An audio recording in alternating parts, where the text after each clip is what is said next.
Well, তাহলে welcome to সূর্য স্যারের chemistry class. তোমরা দেখছো অ্যাজ ইউজুয়াল লক্ষ্যভেদ। আমরা আজকে ফোকাস করছি এম্পিরিক্যাল ফর্মুলা, মলিকুলার ফর্মুলা এবং ইকুইভ্যালেন্ট ওয়েটে। প্রবলেমে যাওয়ার আগে আমরা একবার দেখে নিই empirical formula, molecular formula related ফর্মুলাটা কি ছিল, যাতে আমাদের প্রবলেম করতে সুবিধা হয়। আমরা কুইকলি দেখে নিই ফর্মুলাটা কি ছিল, এম্পিরিক্যাল এবং মলিকুলার ফর্মুলা রিলেটেড কি কি আমাদের ফর্মুলা ছিল যেগুলো ইউজ করে আমরা প্রবলেমটা সলভ করব। সো এম্পিরিক্যাল ফর্মুলা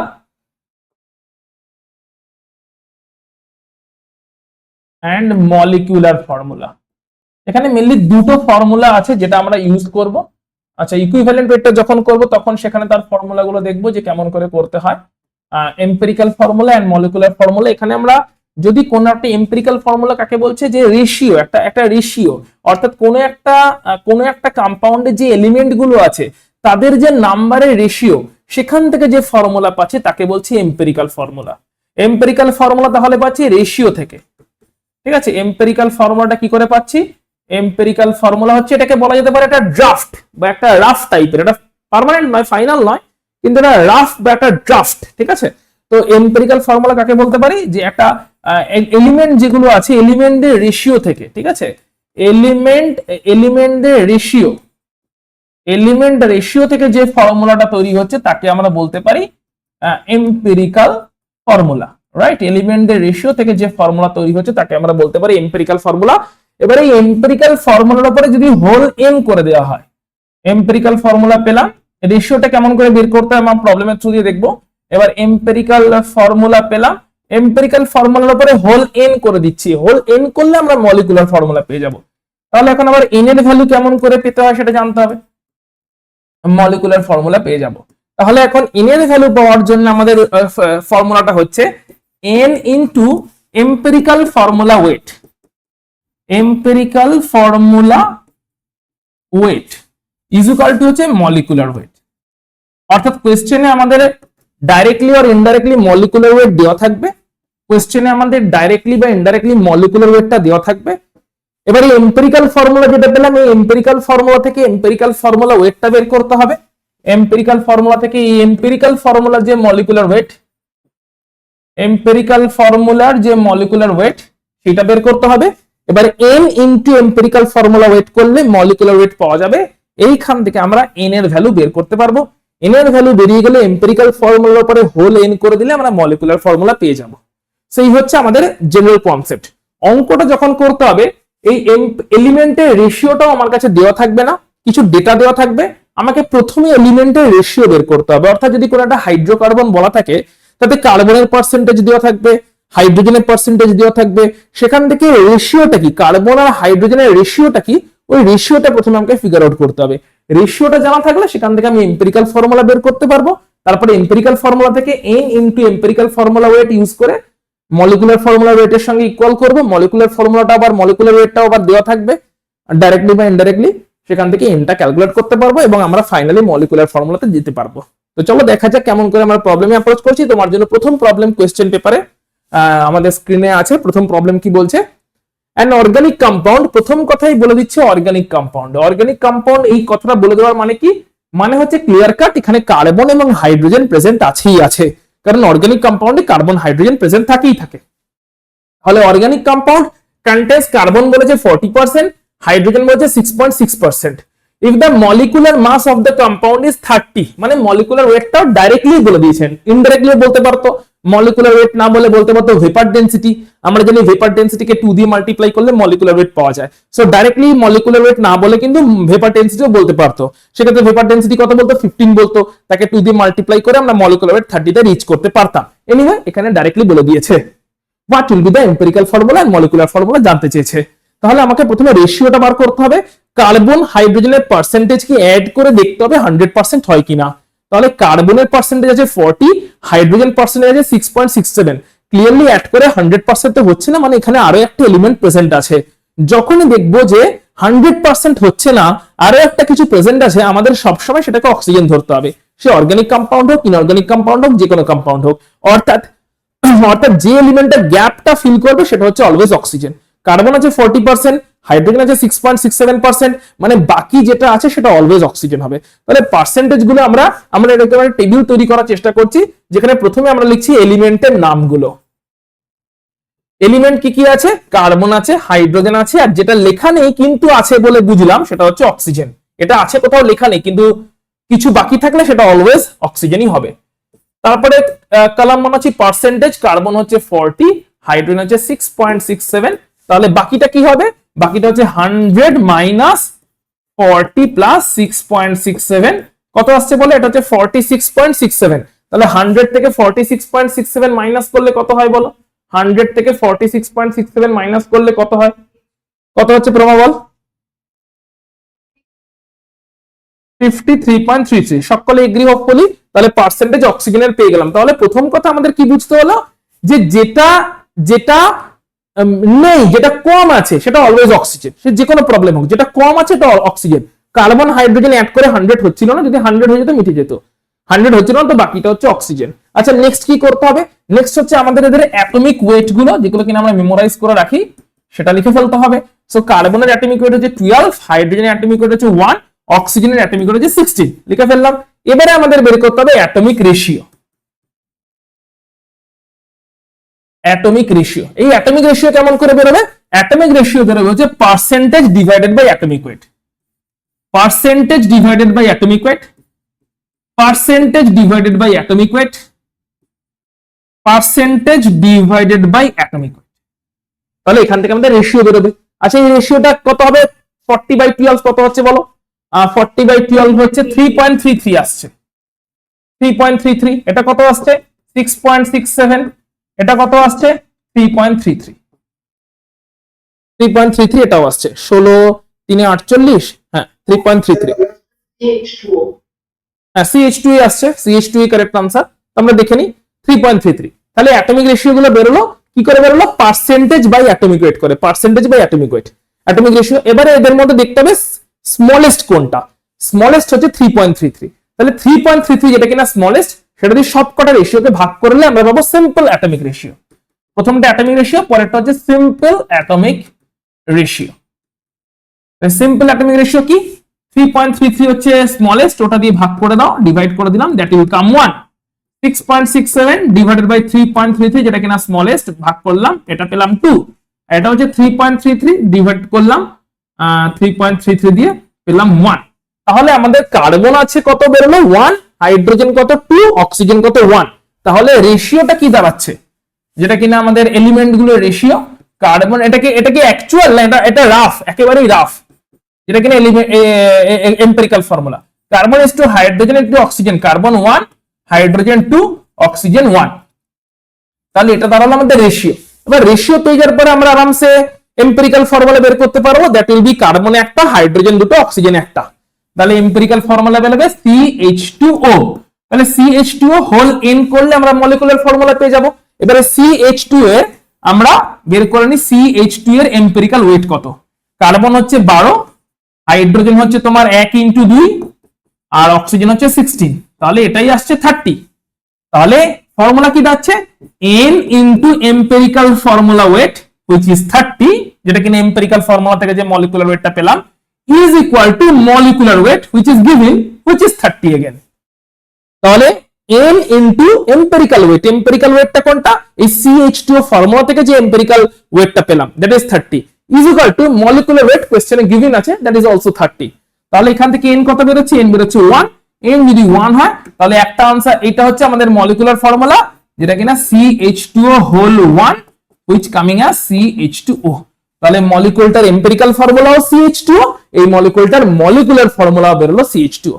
নাই হতে পারতো n এর ভ্যালু 2 হলেই CH2O হোল 2 হয়ে যেত, n এর ভ্যালু 3 হলে CH2O হোল 3 হয়ে যেত, যেরকম হতো সেরকম ফাইনালি आंसर আসতো। তো প্যাটার্নটা আমাদের সেম থাকবে, এই প্যাটার্নেই আমাদের সমস্ত অঙ্কগুলো করতে হবে, ঠিক আছে? এই একটাই প্যাটার্নের, এর আর কোনো সেকেন্ড কোনো প্যাটার্ন নেই। এখানে শুধু টুইস্ট কোথায় হয়? টুইস্ট হচ্ছে এই মলিকুলার ওয়েটটা যে 30, এইটা ডাইরেক্টলি দিয়ে দেয় না, কখনো ভেপার ডেনসিটি দিয়ে দেয়। মলিকুলার ওয়েট বের করার অনেকগুলো মেথডে আমরা অঙ্ক করেছি, গ্রাহামস ল অফ ডিফিউশনের থ্রু দিয়ে মলিকুলার ওয়েট বের করতে হতে পারে, তোমার পিভি ইকুয়াল টু এনআরটি থেকে মলিকুলার ওয়েট বের করতে হতে পারে এরকম ভাবে ভেপার ডেনসিটি ইনটু 2 করে মলিকুলার ওয়েট বের করতে হতে পারে, হতে পারে মোলার ভলিউম মেথড ইউজ করে মলিকুলার ওয়েট বের করতে হতে পারে। অর্থাৎ মলিকুলার ওয়েট বের করার 4 থেকে 5টা এক্সপেরিমেন্টাল মেথড আমরা দেখেছি। যে কোনো একটা মেথডের থ্রু দিয়ে মলিকুলার ওয়েট ডাইরেক্টলি না দিয়ে ইনডাইরেক্টলি বের করতে দিতেই পারে। তাহলে মলিকুলার ওয়েটটা তোমাকে বের করতে হবে, তারপরে বাকিটাই একই প্যাটার্ন ফলো করছে। তাহলে ফাইনাল আনসার বের হচ্ছে CH2O whole 1, that is CH2O। এটা হচ্ছে আমাদের এম্পিরিক্যাল ফর্মুলা, আবার এটাই হচ্ছে আমাদের মলিকুলার ফর্মুলা।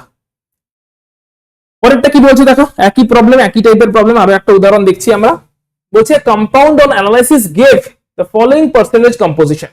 সোডিয়াম আছে, সালফার আছে, হাইড্রোজেন আছে, অক্সিজেন আছে। একবার চারটাকে অ্যাড করে দেখে নিতে হবে যে টোটাল পার্সেন্টেজ 100 আসছে কিনা। সো টোটাল পার্সেন্টেজ যদি 100 আসে তাহলে সব ঠিক আছে, সব চাঙ্গাসি আছে একদম। তাহলে সোডিয়াম কত 14, সালফার হচ্ছে 9, তাহলে 14 আর রাফলি 10 ধরলাম, 14 আর 10 এর 24, 24 আর এটা 6 হচ্ছে 30 আর এখানে 69, 99 হয়ে গেছে। আর পয়েন্ট গুলো অ্যাড করলে 100 হয়ে যাবে, বুঝতে পারছি। তাহলে টোটাল পার্সেন্টেজ 1 আছে, মানে একদম ঠিক আছে। What would be the molecular formula of the compound assuming that all the hydrogen in the compound is reset in combination with oxygen? All hydrogen গুলো অক্সিজেনের সঙ্গেই আছে as water of crystallization. ওকে, তার মানে মলিকুলটার ফর্মুলা শুধু বার করতে হবে তাই নয়, এটাও অ্যাজিউম করতে হবে যতগুলো হাইড্রোজেন এখানে বেরোবে সব হাইড্রোজেন গুলো কিন্তু ওয়াটার ফর্মে অক্সিজেনের সঙ্গে আছে। অর্থাৎ কোনো হাইড্রোজেন এমনি এমনি নেই, সবকটা হাইড্রোজেন ওয়াটার ফর্মে অক্সিজেনের সঙ্গে আছে, এটা অ্যাজিউম করে নিতেও বলছে। মলিকুলার ওয়েটটা 322 দিয়ে দিয়েছে। অবভিয়াসলি মলিকুলার ওয়েট ডাইরেক্টলি 322 না দিয়ে ইনডাইরেক্টলি বের করতে বলতেই পারতো। বেশ, চলো তাহলে আমরা আগে পার্সেন্টেজে আমরা এলিমেন্ট গুলো দেখে নিই। আমরা আমাদের চার্টটা বানিয়ে নিই অ্যাজ ইউজুয়াল। এলিমেন্ট, তারপরে থাকবে পার্সেন্টেজ, তারপরে থাকবে হচ্ছে অ্যাটমিক ওয়েট যেগুলো আমরা মুখস্থ রাখি, তারপরে থাকবে হচ্ছে অ্যাটমিক রেশিও, তারপরে থাকবে সিম্পল অ্যাটমিক রেশিও। সেখান থেকে আমরা মলিকুলটার এম্পিরিক্যাল ফর্মুলা পেয়ে যাব। তো এলিমেন্ট কি কি আছে? সোডিয়াম, তারপরে কি আছে? সালফার, তারপর আছে হাইড্রোজেন, লাস্ট আছে অক্সিজেন। সোডিয়ামের পার্সেন্টেজ কত বলেছে? সোডিয়ামের পার্সেন্টেজ বলেছে 14.31, সালফার বলেছে 9.97, হাইড্রোজেন বলেছে 6.22, অক্সিজেন বলেছে 69.5। ওকে, অ্যাটমিক ওয়েট কত? সোডিয়াম 23, সালফার হচ্ছে 32, হাইড্রোজেন হচ্ছে 1, অক্সিজেন হচ্ছে 16। অ্যাটমিক রেশিও কি করে বেরোবে? Percentage by atomic weight. এগুলো বলো একটু কেউ কেউ। এটা হচ্ছে তাহলে 14.31 ডিভাইডেড বাই 23, 14.31 বাই 23, এটা কত আসছে রাফলি কেউ একটু বলো। সোডিয়ামটা কত আসছে প্রমা বলো? 0.62, বাকি একটু এগ্রি করবে। সালফার হচ্ছে কত? 9.97 বাই 32, 9.97 বাই 32 কত আসছে এটাও বলো একটু।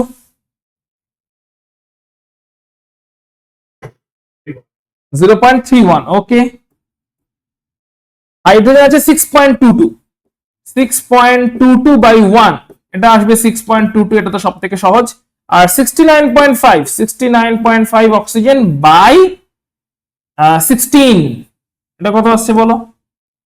4 পয়েন্ট সামথিং আসবে, 4.34। এবার এদের মধ্যে স্মলেস্ট কোনটা? স্মলেস্ট হচ্ছে 0.31, তাহলে 0.31 দিয়ে সব ডিভাইড করে দাও। তাহলে এখানে হবে হচ্ছে 0.62 বাই 0.31, এটা দুটো 2 আসছে।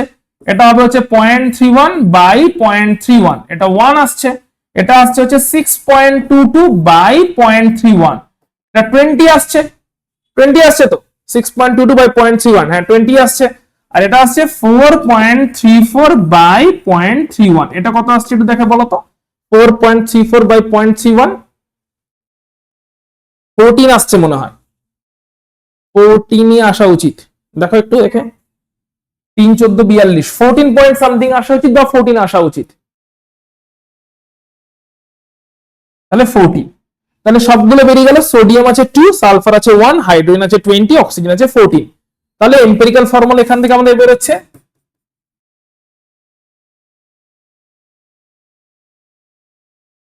এম্পিরিক্যাল ফর্মুলা কত বেরোচ্ছে? সোডিয়াম আছে 2টো, সালফার আছে 1টা, হাইড্রোজেন আছে 20, অক্সিজেন আছে হচ্ছে 14। এটা হচ্ছে আমাদের এম্পিরিক্যাল ফর্মুলা। তাহলে এখান থেকে মলিকুলার মানে এম্পিরিক্যাল ওয়েটটা বের করে নাও। এম্পিরিক্যাল ওয়েট হবে কত? 2 ইন্টু 23 প্লাস সালফার হচ্ছে 32 প্লাস তোমার 20 ইন্টু 1 প্লাস 4 ইন্টু 16 কত আসছে এটা বলো? 46 প্লাস 32 প্লাস 20 প্লাস 64 এটা কত হচ্ছে বলো? কত আসছে বলো?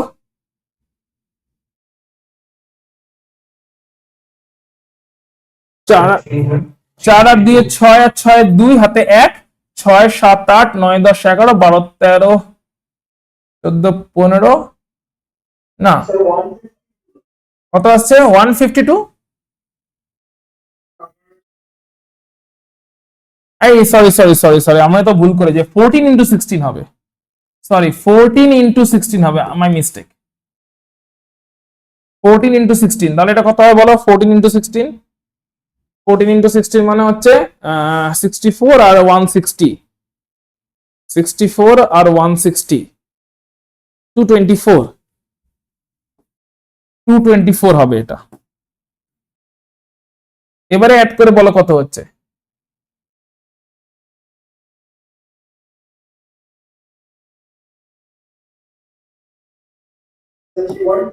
322 12 কেন হচ্ছে? 322 আসছে না? ঠিক আছে, তাহলে এম্পিরিক্যাল ফর্মুলা বেরিয়েছে Na2S1 H20 O11 O14, সেখান থেকে তার এম্পিরিক্যাল ফর্মুলা ওয়েট বেরোলো 322, মলিকুলার ওয়েটও আছে 322, মানে n to 1 বুঝতে পারছি, that is n into empirical weight 322 is equal to molecular weight 322, that is n এখান থেকে বেরোচ্ছে 1, n 1 মানে তাহলে মলিকুলার ফর্মুলা কি দাঁড়াচ্ছে? যেটা এম্পিরিক্যাল ফর্মুলা ওটাই মলিকুলার ফর্মুলা, মলিকুলার ফর্মুলা দাঁড়াচ্ছে হচ্ছে Na2S1 H20 O14 হোল 1, মানে এটাই দাঁড়াচ্ছে, হোল 1 করতে হবে, N1 আসছে। এবারে একটা টুইস্ট বলেছে কি, হাইড্রোজেন গুলো সব ওয়াটার ফর্মে আছে, হাইড্রোজেন আছে 20টা, 20 হাইড্রোজেন যদি ওয়াটার ফর্মে থাকে তাহলে অবভিয়াসলি ও কে থাকতে হবে 10 খান, দ্যাট মিন্স H2O হোল 10 হতে হবে। 20 হাইড্রোজেনকে যদি ওয়াটার ফর্ম নিতে হয় তাহলে অক্সিজেন লাগবে 10টা, 10 অক্সিজেন লাগবে, দ্যাট ইজ H2O হোল 10 করলে H20 ও 10 হয়ে যাবে, ও 10 হয়ে যাওয়ার পরেও আরো 4 ও রিমেনিং আছে, বিকজ টোটাল ও আছে 14টা, তাহলে কি দাঁড়াচ্ছে? Na2S ওই রিমেনিং 4 প্লাস এখানে আছে হচ্ছে H2O হোল 10, এটাই দাঁড়াচ্ছে, H2O হোল 10 আছে, তাহলেই দেখো হিসাব মিলে যাচ্ছে। তাহলে ফাইনাল ফর্মুলা কি দাঁড়াচ্ছে? Na2SO4 ডট 10H2O, এই 10টাই হচ্ছে ওয়াটার অফ ক্রিস্টালাইজেশন যারা কিনা প্রেজেন্ট আছে, কারণ পরিষ্কার কোয়েশ্চেনে বলে দিয়েছিল যে হাইড্রোজেন গুলো প্রেজেন্ট আছে ওয়াটার ফর্মে, তাহলে হাইড্রোজেনকে ওয়াটার ফর্মে আনতে গেলে, হাইড্রোজেনকে যদি ওয়াটার ফর্মে আনতে হয় তার মানেটা কি দাঁড়াবে? হাইড্রোজেনকে যদি ওয়াটার ফর্মে আনতে হয় তার একটাই মানে দাঁড়াবে, হাইড্রোজেন তখনই ওয়াটার ফর্মে আসা পসিবল যখন হাইড্রোজেনটা আমি অক্সিজেনের সঙ্গে কম্বাইন করছি। তাহলে 20 হাইড্রোজেনকে, অল হাইড্রোজেন বলছে ওয়াটার, তাহলে 20 হাইড্রোজেন যদি ওয়াটার ফর্মে নিয়ে আসি তার একটাই মানে দাঁড়াচ্ছে, তার কি মানে দাঁড়াচ্ছে? অক্সিজেন 10 থাকবে, অক্সিজেন যদি 10 থাকে তার কি মানে দাঁড়াচ্ছে? অক্সিজেন 10 মানে হচ্ছে বাকি 4 অক্সিজেন রিমেনিং আছে, তাহলে Na2SO4 হয়ে গেল, বাকি 10টা ওয়াটার চলে গেল, তাহলে হিসাবটা মিলে গেল। Na2SO4 ডট 10H2, কম্পাউন্ডের নাম কেউ বলতে পারবে? এই কম্পাউন্ডের কমন নেম কি? না না, ওয়াশিং সোডা নয়, ওয়াশিং সোডা তো Na2CO3 সোডিয়াম কার্বনেট, বলো। সোডিয়াম সালফেট ডেকাহাইড্রেট তো কেমিক্যাল নেম, কমন নেম জানতে চাইছি।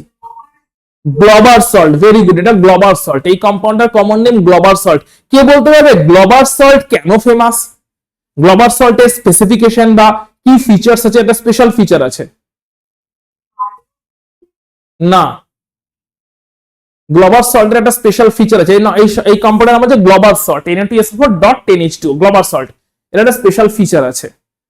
এর স্পেশাল ফিচার হচ্ছে এই কম্পাউন্ডটার সলিবিলিটি টেম্পারেচার বাড়লে প্রথমে বাড়ে আপ টু 32.4 ডিগ্রি অবধি, তারপরে টেম্পারেচার বাড়লে সলিবিলিটি কমতে থাকে, অর্থাৎ ইউজুয়ালি সলিডদের সলিবিলিটি টেম্পারেচার বাড়লে বাড়ে, ঠিক আছে, ইউজুয়ালি সলিডদের ওয়াটারের সলিবিলিটি টেম্পারেচার বাড়লে বাড়ে, বাট এই কম্পাউন্ডটার টেম্পারেচার বাড়লে সলিবিলিটি বাড়ে আপ টু 32.4 ডিগ্রি অবধি, তারপরে টেম্পারেচার বাড়লেও সলিবিলিটি আস্তে আস্তে কমতে থাকে। সো প্রথমে বাড়ে তারপরে কমে, দ্যাট ইজ দ্য স্পেসিফিক মানে speciality special features about global salt. Okay, বেশ, ওকে, মাথায় ঢুকেছে। তাহলে একবার দেখে নাও কুইকলি কি কি দিয়েছিল ডেটা, একবার কোশ্চেনটা পড়ে নাও, একবার ওভারভিউ নিয়ে নাও, আমরা পরে প্রবলেমে মুভ করব। কোশ্চেনে ক্লিয়ারলি পার্সেন্টেজ গুলো বলে দেওয়া ছিল। অ্যাটমিক ওয়েট আমরা জানি, অ্যাটমিক রেশিও বের করেছি পার্সেন্টেজ বাই অ্যাটমিক ওয়েট দিয়ে, তারপরে স্মলেস্টটাকে দিয়ে ডিভাইড করে সিম্পল অ্যাটমিক রেশিও করেছি, এবং সিম্পল অ্যাটমিক রেশিও করার পরে সেখান থেকে এম্পিরিক্যাল ফর্মুলা বের করেছি, এম্পিরিক্যাল ফর্মুলা থেকে এম্পিরিক্যাল ফর্মুলা ওয়েট বের করেছি, দেখেছি সেটা মলিকুলার ওয়েটের সঙ্গে সমানই আসছে, দ্যাট ইজ N1 বেরিয়েছে। তার মানে যেটা এম্পিরিক্যাল ফর্মুলা ওটাই মলিকুলার ফর্মুলা। এবারে মলিকুলার ফর্মুলাটা বের করার পরে হাইড্রোজেনটাকে শুধু রিঅ্যারেঞ্জ করেছি, কারণ কোশ্চেনে বলে দিয়েছিল হাইড্রোজেন গুলো ওয়াটার ফর্মে আছে, তো এই হাইড্রোজেনটাকে ওয়াটার ফর্মে রিঅ্যারেঞ্জ করেছি, তাতে যেটা ফাইনাল ফর্মুলা এসেছে সেটাই হচ্ছে Na2SO4.10H2। ওকে, তাহলে এরকম ভাবেই কিন্তু প্রবলেম গুলো করতে হবে, যাই টুইস্ট থাকুক না কেন। পরেরটা কি বলছে, পরেরটা আচ্ছা, এবার চলে আসছে আমরা তাহলে ইকুইভ্যালেন্ট ওয়েটে। ইকুইভ্যালেন্ট ওয়েটে আমাদের মনে রাখতে হবে, ইকুইভ্যালেন্ট ওয়েটের যতগুলো প্রবলেম করব আমরা বিভিন্ন ফর্মুলা ইউজ করব, এগুলো সবই এক্সপেরিমেন্টাল মেথড, বারবার বলছি ইকুইভ্যালেন্ট ওয়েট বের করা। আচ্ছা, চলে আসি তাহলে ইকুইভ্যালেন্ট ওয়েটে আসার আগে ইকুইভ্যালেন্ট ওয়েটের ব্যাপারে একটা দুটো কথা বলে দিই। ইকুইভ্যালেন্ট ওয়েট এর ব্যাপারে একটা দুটো কথা বলে দিই। বাবা, ক্রিস্টিয়ানো রোনাল্ডো আমার ক্লাস জয়েন করতে চাইছে, দারুণ ব্যাপার। কোনটা যে স্প্যাম অ্যাকাউন্ট আর কোনটা যে অরিজিনাল অ্যাকাউন্ট বোঝাই মুশকিল। ক্রিস্টিয়ানো রোনাল্ডো কি ফুটবল ছেড়ে দিয়ে কেমিস্ট্রি ক্লাস করছে? তাহলে তো আমারও কেমিস্ট্রি ছেড়ে দিয়ে ফুটবল খেলা উচিত, যদি আমি কলেজ লেভেল অব্দি খেলতাম ফুটবল।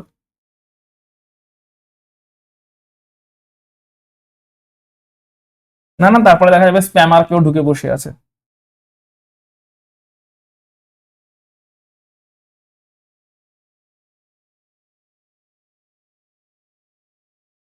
এর আগে এটা আবার কি? ঋষভ ব্যানার্জিকে তো এক্ষুনি জয়েন করালাম, আবার ঋষভ ব্যানার্জি জয়েন করতে চাইছে কেন? ঋষভ ব্যানার্জিটা কি, এটা তো আমারও মাথায় ঢুকছে না। ঋষভ ব্যানার্জি এই নামে তো কোনো স্টুডেন্টস আসেনি। ঠিক, এটাও তো একটা স্প্যামারই হবে তাহলে। ঋষভ ব্যানার্জি বলে কোনো স্টুডেন্টস নেই। ডিনাই কোত্থেকে যে লিঙ্ক পেয়ে যায় এরা কে জানে। হ্যাঁ, চলো, এর আগে একবার দেখেছিলাম যে নরেন্দ্র মোদী রিকোয়েস্ট এসছে, নরেন্দ্র মোদী, একবার দেখলাম MS ধোনি, এখন দেখছি ক্রিস্টিয়ানো রোনাল্ডো, সব বড় বড় সেলিব্রিটিরা কেমিস্ট্রি ক্লাস করতে আসছে আমার। চলো, ইকুইভ্যালেন্ট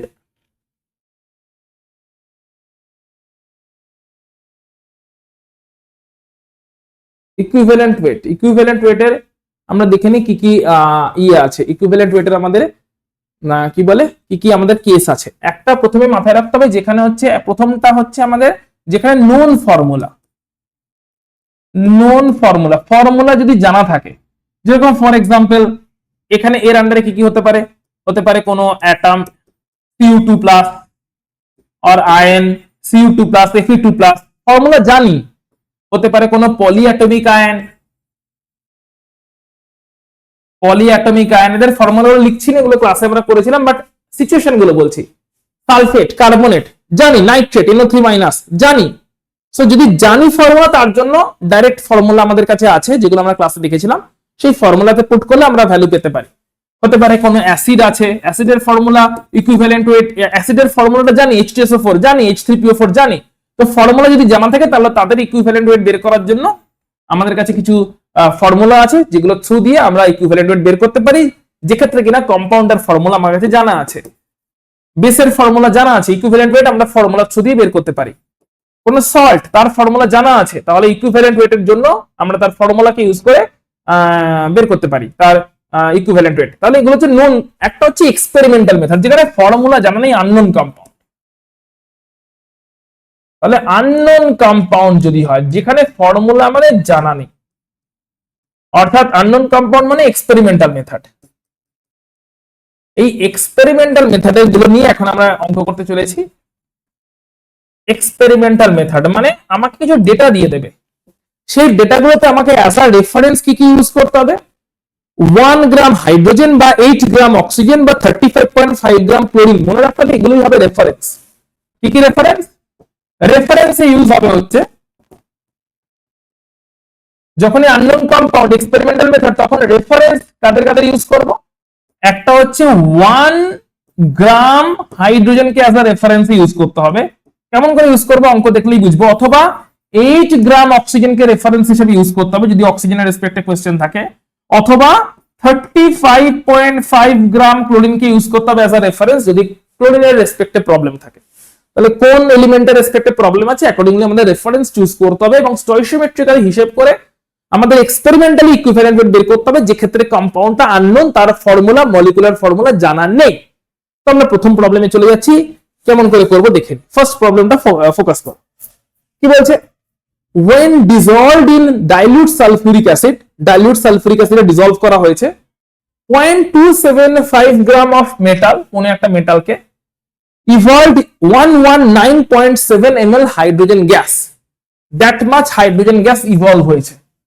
আবার এই হাইড্রোজেন গ্যাসটা যখন ইভলভ হয়েছে সেটা আবার এসটিপি নয়, সেটা হচ্ছে 20 degree centigrade and 780 millimetre pressure. মানে এখানে আবার P1 V1 by T1 equal to P2 V2 by T2 কে লাগাতে হবে, মানে বিশাল চাপের প্রবলেম দিয়েছে।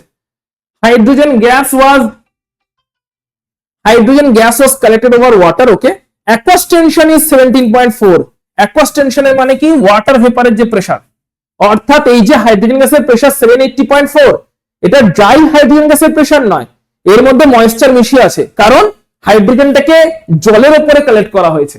তার মানে এই টোটাল প্রেসারটা ড্রাই হাইড্রোজেন গ্যাসের প্রেসার নয়, তার মধ্যে জলের প্রেসার আর ভেপারের প্রেসার 17.4 মিলিমিটার মিশিয়ে আছে, ওটাকে অ্যাকুয়াস টেনশন বলে, যেটা কিনা ভেপারটার প্রেসার, যেটা কিনা ওয়েট হাইড্রোজেন গ্যাসে মিশিয়ে আছে। Calculate equivalent weight of the metal. বিশাল টুইস্ট আছে প্রবলেমটাতে, ডাইরেক্টলি না দিয়ে প্রচুর ঘুরিয়েছে। প্রথমে আমাদের কি করতে হবে? আমাদের প্রথমে বের করতে হবে হচ্ছে যে হাইড্রোজেন গ্যাসটা দেখতে পাচ্ছি, ওই হাইড্রোজেন গ্যাসের মানে কতটা মাস ইভলভ হয়েছে বা কতটা অ্যামাউন্ট তৈরি হয়েছে। আমাদের বলে দিয়েছে 119.7 ml হাইড্রোজেন গ্যাস তৈরি হয়েছে দিস মাচে। তাহলে এই যে হাইড্রোজেন গ্যাসটা তৈরি হলো, এই হাইড্রোজেন গ্যাসটার এসটিপি তে ভলিউম কত প্রথমে বের করতে হবে। এসটিপি তে ভলিউম জানলে হাইড্রোজেন গ্যাসটার মোল জানতে পারবো, তাহলে জানতে পারবো কত গ্রাম তৈরি হয়েছে হাইড্রোজেন গ্যাস। তখন বলতে পারবো যে এই অ্যামাউন্ট মেটাল থেকে কত গ্রাম হাইড্রোজেন গ্যাস তৈরি হলো সালফিউরিক অ্যাসিডের সঙ্গে রিঅ্যাকশন করে।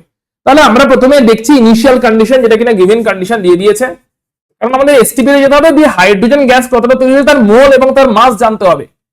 ইনিশিয়ালি প্রেসার দিয়ে দিয়েছে 780.4 মাইনাস অ্যাকুয়াস টেনশন, কারণ অ্যাকুয়াস টেনশনটা আবার হাইড্রোজেন গ্যাসের প্রেসার নয়। অ্যাকুয়াস টেনশনটা হচ্ছে জলের সঙ্গে যখনই হাইড্রোজেন গ্যাসটা মিশেছে, তাহলে ওই হাইড্রোজেন গ্যাসটা ড্রাই নেই, ওটা ওয়েট হয়ে গেছে, কারণ ময়েশ্চার মিশেছে। ওই ময়েশ্চারের প্রেসারটা হচ্ছে 17.4, যেটা কিনা মাইনাস করলে, টোটালটা থেকে মাইনাস করলে তবে গিয়ে অ্যাকচুয়াল হাইড্রোজেন ড্রাই গ্যাসটার প্রেসার পাবো, যেটা কিনা P1 হবে। তাই অ্যাকুয়াস টেনশন 17.4 কে মাইনাস করছি from the total pressure 780. So 780.4 minus 17.4 এটা কত আসছে একটু বলো তো? 780.4 minus 17.4 763। এটা হচ্ছে ইনিশিয়াল প্রেসার। ইনিশিয়াল ভলিউম কত তৈরি হয়েছে? 119.7 ml। ইনিশিয়াল টেম্পারেচার T1 কত? 20 ডিগ্রি সেন্টিগ্রেড। 273 অ্যাড করে দাও, 293 কেলভিন। তাহলে ইনিশিয়াল টেম্পারেচার, প্রেসার, ভলিউম সব পেয়ে গেলাম। ফাইনাল হচ্ছে এসটিপিটা। ফাইনাল কন্ডিশন হচ্ছে আমাদের এসটিপি। এসটিপি তে ভলিউম বের করতে হবে। এসটিপি এর প্রেসার আমরা জানি 760 মিলিমিটার মার্কারির প্রেসার। ভলিউমটা সরি P2 V2 বের করতে হবে। এসটিপি তে ভলিউম কত বের করতে হবে, কারণ ভলিউম জানলে তবে মোল জানবো। আর T2 কত এসটিপি তে? 273 কেলভিন। তাহলে আমাদের কাছে ফর্মুলা হচ্ছে P1 V1 by T1 equal to P2 V2 by T2। তাহলে এখান থেকে V2 এর ফর্মুলা বের হচ্ছে V2 ইজ ইকুয়াল টু হচ্ছে P1 V1 by T1 into T2 by P2। ভ্যালুগুলো বসিয়ে দেবে এবং V2 পেয়ে যাবে। ভ্যালুগুলো বসাও, V2 বের করো কত হচ্ছে বলো। আপাতত আমি এখানে V2 আলাদা করে বের করছি না, এখান থেকে আরামসে P1 V1 T1 P1 V1 T1 P2 T2 সবার ভ্যালু জানা আছে। V2 বেরিয়ে যাবে ml এ বেরোবে V2। ঠিক আছে, V2 টা কত কোন ইউনিটে বেরোবে? ml, কারণ V1 ও ছিল ml এ, V1 ছিল ml এ, তাহলে V2 বেরোবে ml এ। আচ্ছা, এবারে আমরা কেমন করে প্রবলেম করব? এখান থেকে আমাদের মোল বের করতে হবে। মোল কেমন করে বের করব? আমরা জানি এসটিপি তে ভলিউম পেয়ে গেছি, এসটিপি তে আমরা জানি 22.4 লিটার মানে 22400 ml, এর মানেই হচ্ছে 1 মোল, যার মানেই হচ্ছে হাইড্রোজেনের জন্য 2 গ্রাম। 1 মোল হাইড্রোজেন মানে 1 into 2, that is 2 গ্রাম। তাহলে 22,400 ml মানে 2 গ্রাম ফর হাইড্রোজেন গ্যাস এসটিপি তে। দিস মাচ ভলিউম মানে 1 মোল মানে 2 গ্রাম। তাহলে এবার আমার ভলিউম বেরিয়েছে কত এসটিপি তে? আমার এসটিপি তে ভলিউম বেরিয়েছে V2 ml। তাহলে V2 ml মানে how much gram? 2/22,400 into V2, this much gram. এবার এই গ্রাম, তার মানে অ্যাকচুয়ালি দেখো কোশ্চেনে বলেছে হাইড্রোজেন তৈরি হয়েছে দিস মাচ ml, কোশ্চেনে বলেছে হাইড্রোজেন তৈরি হয়েছে 119.7 ml হাইড্রোজেন তৈরি হয়েছে। কথা হচ্ছে এই অ্যামাউন্ট হাইড্রোজেন কোন কন্ডিশনে তৈরি হয়েছে? নন এসটিপি কন্ডিশনে তৈরি হয়েছে। তাহলে এই ভলিউম হাইড্রোজেনের এসটিপি তে ভলিউম কত? তার জন্য আমরা P1 V1 by T1 equal to P2 V2 by T2 করে এসটিপি তে ভলিউম বের করলাম। এসটিপি তে ওই ভলিউমের মাস কত? আমরা জানি মোলার ভলিউম থেকে দিস মাচ ml এর মাস 1 মোলের যেটা মাস, তাহলে V2 ml তার মাস কত বেরোলো? তার মানে অ্যাকচুয়ালি আমার এই অ্যামাউন্টে এই যে মাসটা বেরোলো, এই মাসেরই হাইড্রোজেন গ্যাস প্রডিউস হয়েছে, যেটা কিনা আমরা 119.7 ml বলছিলাম। নন এসটিপি তে এই যে ভলিউম, এই ভলিউমটার মাস বেরোলো, এটা হচ্ছে দিস মাচ গ্রাম হচ্ছে এই ভলিউমটার মাস। তাহলে ভলিউমটার মাস বেরিয়ে গেছে। এবারে এখন কি করব? এখন হচ্ছে আমার রেফারেন্স কে 1 গ্রাম হাইড্রোজেন। তাহলে এখন আমি কি করব? এখন আমি বলবো যে 2v2 by 22400, this much gram hydrogen is produced from কতটা মেটাল থেকে? কতটা মেটাল থেকে? এই 0.275 গ্রাম মেটালের সঙ্গে সালফিউরিক অ্যাসিডের রিঅ্যাকশন হয়েছে। তাহলে 0.275 গ্রাম মেটালের সঙ্গে সালফিউরিক অ্যাসিডের রিঅ্যাকশন হলে দ্যাট মাচ হাইড্রোজেন প্রডিউস হয়েছে। So that much hydrogen is produced from 0.275 gram metal. তাহলে আমার রেফারেন্স কি? 1 গ্রাম হাইড্রোজেনের 1 গ্রাম 1 gram hydrogen is produced from 0.275 by 2v2 by 22400, which is equal to 0.275 by 2v2 into 22400, this much gram, which is the equivalent weight of the metal. শুধু V2 ভ্যালুটা বের করবে, P1 V1 by T1 equal to P2 V2 by T2 করে। V2 value বেরিয়ে গেলে এখান থেকে তুমি আরামসে পেয়ে যাবে হচ্ছে যে মাসটা পেয়ে যাবে। 1 গ্রাম হাইড্রোজেনকে রেফারেন্সে নিয়ে যতটা মেটাল আমি মাস হিসেবে পেলাম সেটাই হচ্ছে ইকুইভ্যালেন্ট ওয়েট। কারো কোনো ডাউট থাকলে বলবে।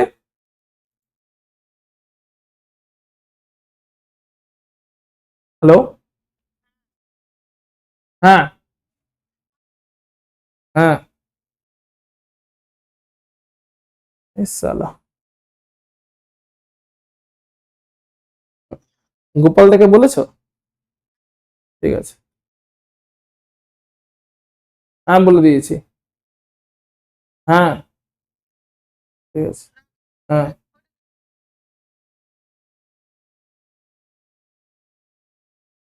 বলো, কারো কোনো ডাউট থাকলে বলো। আমরা একবার দেখে নিই কি করে করলাম, ভালো করে দেখে নাও।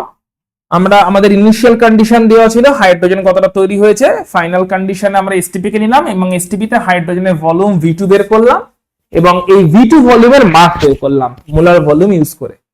V2 ভলিউমের মাস কত বেরোলো? 22400 এর মাস হচ্ছে 2 গ্রাম, যেটা কিনা 1 মোল। তাহলে V2 ভলিউমের মাস বেরোলো। এবার এই মাসটা, এই মাস অফ হাইড্রোজেন তৈরি হচ্ছে কতটা মেটাল থেকে সেটা গিভেন আছে। তাহলে 1 গ্রাম হাইড্রোজেন তৈরি হবে কতটা মেটাল থেকে, দ্যাট উইল বি দ্য মেটালের ইকুইভ্যালেন্ট ওয়েট। হোপফুলি তোমার মাথায় ঢুকেছে যে কেমন করে ইকুইভ্যালেন্ট ওয়েটটা ক্যালকুলেট করতে হবে। হ্যাঁ বল, হ্যাঁ বল।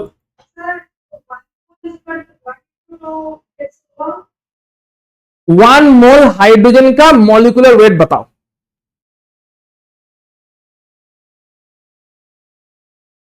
आप ही बताओ 1 मोल हाइड्रोजन का मॉलिक्यूलर वेट।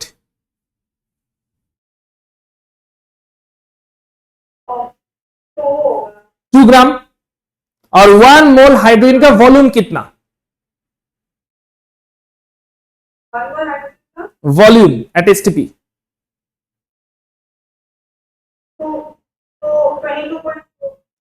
सो इन्हीं दो को इक्वेट किया, 22.4 litre that means 2 gram, equate किया थ्रू 1 मोल। क्लियर? तो 22.4 litre that means this much ml, that is 1 mole, and 1 मोल का मास है 2 ग्राम, which is the molecular weight.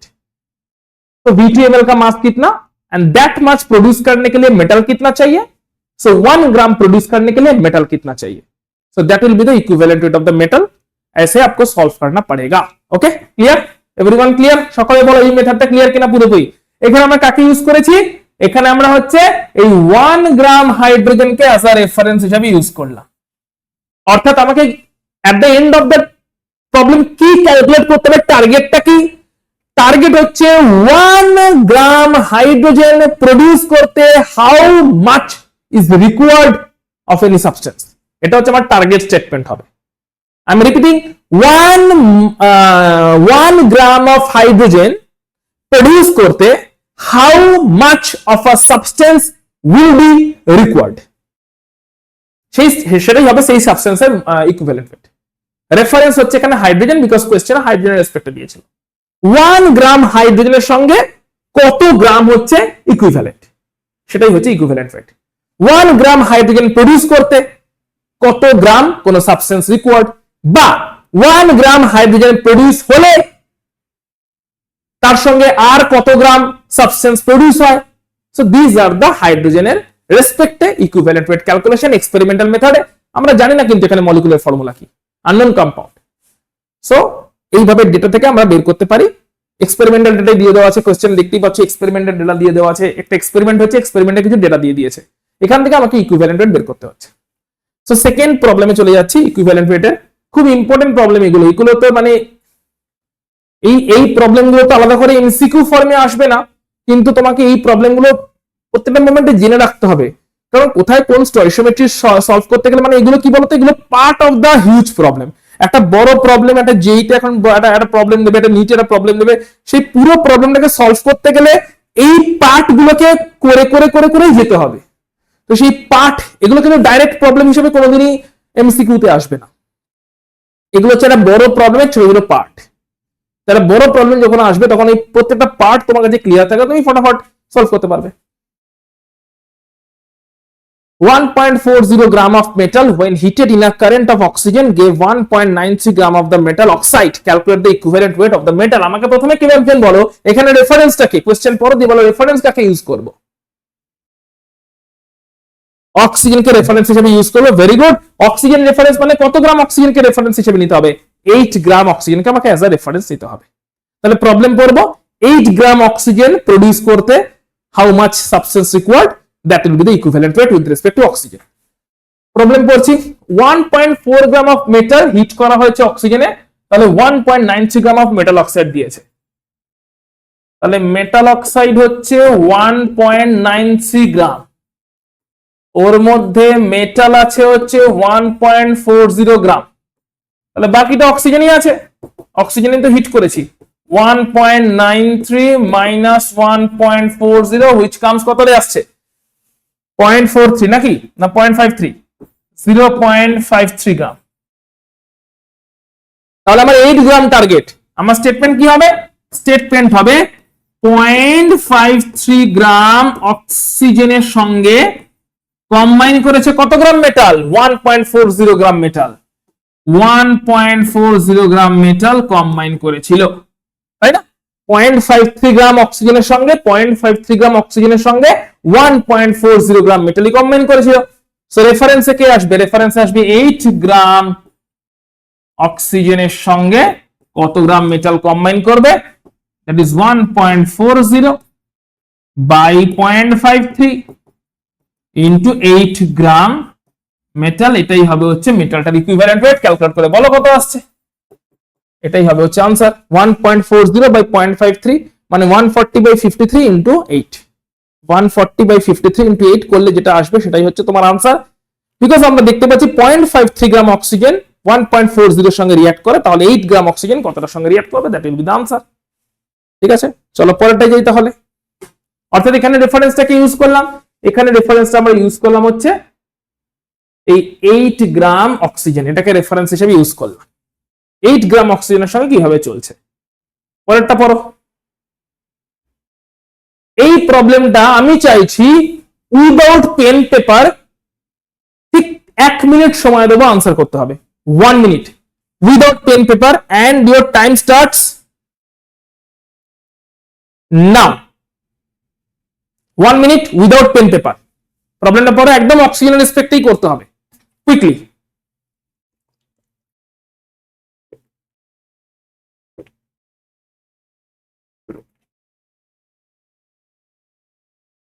Answer হয়ে গেলে মুখে কারোর বলার দরকার নেই, আমি করছি, ট্যালি করবে। মুখে কারোর বলার দরকার নেই, প্রত্যেকে নিজে নিজের মতো করে কর, বা কমেন্ট সেকশনেও লিখতে পারো।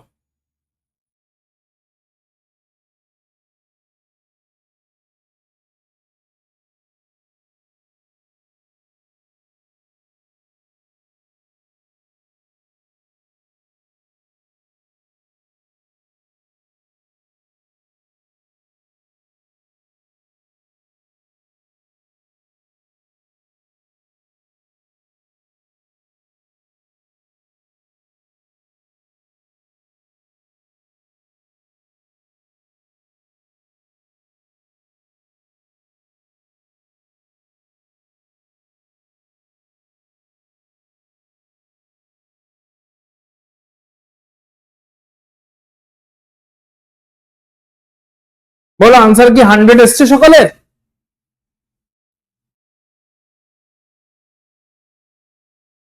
অনেক, সৌহার্দ্য, দেবাত্রী 100, প্রমা মুখে মুখে হয়েছে না পেন পেন্সিল নিতে হয়েছিল? প্রাচী মুখে মুখে হয়েছে। কার কার পেন পেন্সিল নিতে হয়েছে বলো দেখি একটু। পেন কপি নিতে হয়েছিল কার কার আছে? প্রমাকে পেন আর কপি নিতে হয়েছে, ওকে। আর কেউ? আর একজনকে হাত তুলেছে, এটা কে? আচ্ছা, প্রত্যাশকেও পেন কপি নিতে হয়েছে। কেন প্রত্যাশ নিতে হলো, কেন প্রমাণিত হলো? তিতাসকেও পেন কপি নিতে হয়েছে বলছে। পেন কপি ছাড়াই হওয়া উচিত ছিল। কেমন করে হওয়া উচিত ছিল? দেখতেই পাচ্ছি 1.08 গ্রাম হচ্ছে মেটাল অক্সাইড, আর 1 গ্রাম হচ্ছে তাহলে মেটাল। তাহলে অক্সিজেন কতটা? 0.08। 1.08 হচ্ছে মেটাল অক্সাইড, আর 1 হচ্ছে তার মধ্যে মেটাল। অক্সিজেন কত? 0.08। তাহলে 0.08 এর সঙ্গে কতটা মেটাল রিয়াক্ট করেছে? 1। 0.08 এর সঙ্গে যদি 1 মেটাল রিয়াক্ট করে, তাহলে 8 এর সঙ্গে কত মেটাল রিয়াক্ট করবে? ইন্টু 100। 0.08 থেকে 8 হচ্ছে 100 টাইমস হচ্ছে। তো পেন পেন্সিল ছাড়াই হওয়া উচিত ছিল যে অক্সিজেন হচ্ছে 0.08, এই 0.08 এর সঙ্গে 1 গ্রাম মেটাল রিয়াক্ট করে, তাহলে 8 গ্রামের সঙ্গে 100 টাইমস করে দেবো, 100 গ্রাম মেটাল রিয়াক্ট করবে, ওটাই হচ্ছে equivalent weight. Clear? Pen pencil ছাড়া উচিত ছিল। চলো পরেরটা দেখছি। 1.5276 gram of cadmium chloride was found to contain 0.9367 gram cadmium. Calculate the equivalent weight and atomic mass of cadmium. So প্রথম কথা, এখানে তাহলে রেফারেন্স কে ক্লিয়ারলি দেখতে পাচ্ছি, ক্লোরিন হচ্ছে এখানে রেফারেন্স। আমার টার্গেট কি হবে? 35.5 গ্রাম ক্লোরিনের সঙ্গে কতটা ক্যাডমিয়াম রিঅ্যাক্ট করে, এটা বের করতে হবে। তো তার জন্য দেখি কি কি আছে। ক্যাডমিয়াম কতটা আছে জানি, তাহলে ক্যাডমিয়াম ক্লোরাইড হচ্ছে 1.5276 গ্রাম। তার মধ্যে ক্যাডমিয়াম বলে দিয়েছে 0.9367 গ্রাম। তাহলে ক্লোরিন কতটা? ক্লোরিন হচ্ছে 1.5276 মাইনাস 0.9367। এটা করে বলো তো কত আসছে একটু কেউ একজন। তাহলে দিস মাচ ক্লোরিনের সঙ্গে ক্যাডমিয়াম রিঅ্যাক্ট করেছে 0.9367। এটা কত আসছে একটু বলো।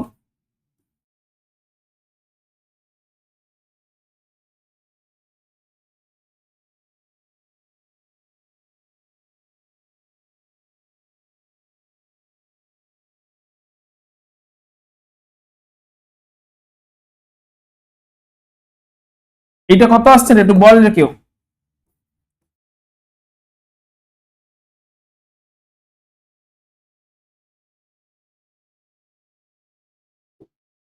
কত হলো এটা? 0.59।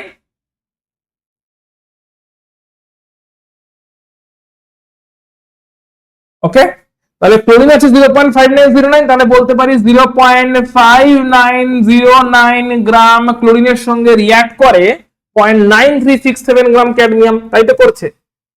0.5909 গ্রাম ক্লোরিনের সঙ্গে ক্যাডমিয়াম কতটা রিঅ্যাক্ট করছে? 0.9367 গ্রাম।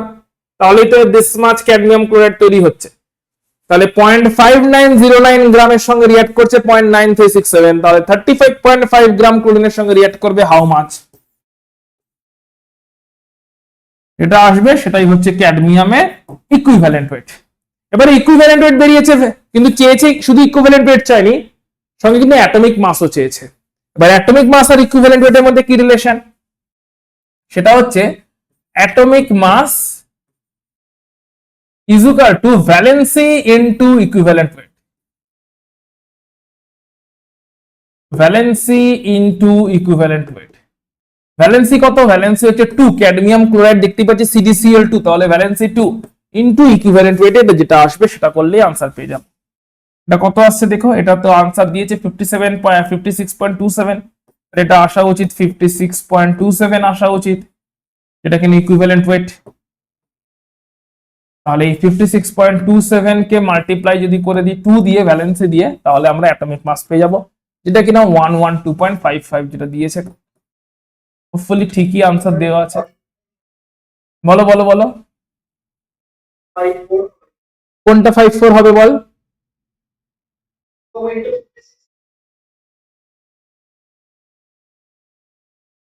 এই নে যা, খুশি এবার? ঠিক আছে, এটা চেক করে নিও, এটা 56.27 গ্রাম আসছে কিনা চেক করে নিও। এটাই হচ্ছে ক্যাডমিয়ামের ইকুইভ্যালেন্ট ওয়েট। এবার ইকুইভ্যালেন্ট ওয়েট কে ভ্যালেন্সি দিয়ে মাল্টিপ্লাই করলে আমরা অ্যাটমিক মাস পাই বা অ্যাটমিক ওয়েট পাই। তাহলে অ্যাটমিক ওয়েট হবে হচ্ছে ভ্যালেন্সি 2 ইনটু ইকুইভ্যালেন্ট ওয়েট, তাহলে যেটা পাবো ওটাই হচ্ছে আমাদের অ্যাটমিক মাস, ক্যাডমিয়ামের অ্যাটমিক মাস। ওকে, তাহলে ইকুইভ্যালেন্ট ওয়েটের এই প্রবলেমগুলো কেমন করে হলো ক্লিয়ার? চলো আরো দুই একটা প্রবলেম দেখে নিই ইকুইভ্যালেন্ট ওয়েটের। এখন দুটো প্রবলেম আছে, দুটো টাইপের প্রবলেম। দেখো এখানে প্রবলেমটা ভালো করে দেখবে এবং কি ফর্মুলা ইউজ হবে সেটা বোঝার চেষ্টা করবে। তাহলে আমরা রেফারেন্স গুলো ইউজ করে ইকুইভ্যালেন্ট ওয়েট করলাম। এবারে আরো একটা দুটো ফর্মুলা আছে, যে ফর্মুলা থেকে তাহলে রেফারেন্স কি কি ইউজ করলাম? একটা হচ্ছে 1 গ্রাম হাইড্রোজেনের সঙ্গে কত গ্রাম ইকুইভ্যালেন্ট, বা 8 গ্রাম অক্সিজেনের সঙ্গে কম্পেয়ার করলাম, বা 35.5 গ্রাম ক্লোরিনের সঙ্গে কম্পেয়ার করে আমরা ডেটাগুলো বের করলাম ইকুইভ্যালেন্ট ওয়েটের। এছাড়াও আরো দুটো ফর্মুলা আছে যেখান থেকে আননোন কম্পাউন্ডের জন্য আমরা ইকুইভ্যালেন্ট ওয়েট বের করতে পারি। সেই ফর্মুলাগুলো কি কি এবং সেখান থেকে কি করে প্রবলেম সলভ হবে সেটা আমরা এখন দেখবো।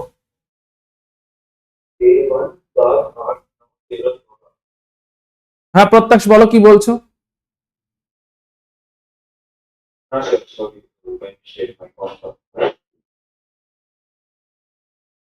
1.8 gram of iron displaces 2.04 gram of copper from copper sulfate solution. তাহলে আগে ইকুয়েশনটা লিখে নিই। ইকুয়েশনটা বলছে iron displaces copper sulphate. I guess এটা প্রত্যাশের favourite reaction, right Pratyash? So iron plus CuSO4, iron plus CuSO4, সেখান থেকে FeSO4 প্লাস কপার তৈরি হচ্ছে। তাহলে আয়রন কত গ্রাম আয়রন আছে, কত গ্রাম কপার এসব বলে দিয়েছে। 1.8 gram of iron displaces 2.04 gram of copper from copper sulphate solution. Okay, তাহলে কতটা কপার ডিসপ্লেস হয়ে বেরিয়ে যাচ্ছে? 2.04 গ্রাম কপার ডিসপ্লেস হয়ে বেরিয়ে যাচ্ছে। তাহলে দিস মাচ আয়রন 2.04 গ্রাম কপারকে এখান থেকে ডিসপ্লেস করে বের করে দিচ্ছে। তাহলে ডিসপ্লেসড কপারের অ্যামাউন্ট কত? 2.04 গ্রাম, যেটা কিনা ডিসপ্লেসড হয়ে বেরিয়ে গেছে। If the equivalent mass of copper দিয়ে দিয়েছে, তাহলে আয়রনের বের করতে বলেছে। তার মানে কোশ্চেনের প্যাটার্নটা বুঝতে হবে। কোশ্চেনের প্যাটার্ন কেমন? দুটো মেটাল, তাদের মধ্যে দুজনের মাস গিভেন, দুটো মেটাল যারা কিনা একজন অন্যজনকে ডিসপ্লেস করছে, ডিসপ্লেসমেন্ট রিঅ্যাকশন হচ্ছে। দুটো মেটালের একজন অন্যজনকে ডিসপ্লেস করছে, তার মধ্যে একজন মেটালের মাস গিভেন আছে, সেই মেটালটা দুটো মেটালেরই মাস গিভেন আছে, আর একজনের ইকুইভ্যালেন্ট ওয়েট গিভেন আছে। তাহলে অন্যজনের ইকুইভ্যালেন্ট ওয়েট কত হবে সেটা বের করতে হবে। তার জন্য ফর্মুলাটা কি ইউজ হবে? Mass of first metal by mass of second metal is equal to হচ্ছে equivalent weight of first metal by equivalent weight of second metal. এবার দেখো সবই দেওয়া আছে, শুধু equivalent weight of this metal বের করতে বলেছে। না সরি, কপার দিয়ে দিয়েছে, আয়রনটা বের করতে বলেছে, সরি এইটা বের করতে বলেছে। তাহলে এটাকে এক্স ধরে নিই, বা যাই হোক এখান থেকে তাহলে ইকুইভ্যালেন্ট ওয়েট অফ আয়রনটা কি করে বের হবে? এটা is equal to cross multiply করে দেবো। তাহলে mass of iron by mass of copper into equivalent weight of copper. আয়রনের মাস কত কোশ্চেনে দিয়ে দেওয়া আছে 1.8 বাই কপারের মাস কত 2.04 into equivalent weight of copper কত বলে দিয়েছে 31.7। ক্যালকুলেট করে বলো এখান থেকে কত আসছে equivalent weight of iron. 28 something আসা উচিত, আয়রনের 56 তো বাই 2 করলে 28 সামথিং আসা উচিত। কত আসছে বলো? 28 মতন আসা উচিত। একবার এটা ক্যালকুলেট করে বলো 28 আসছে কিনা। 28 এলে তোমাকে এবার একটা আমি ক্রস চেক করে অন্য একটা জিনিস দেখাবো, সেই জন্য বললাম এটা চেক করে বলো কত আসছে।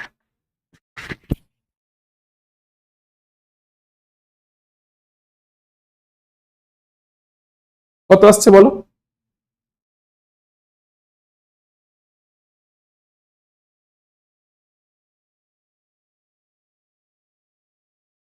এই ক্যালকুলেশনটা করে একটু বলো কত আসছে।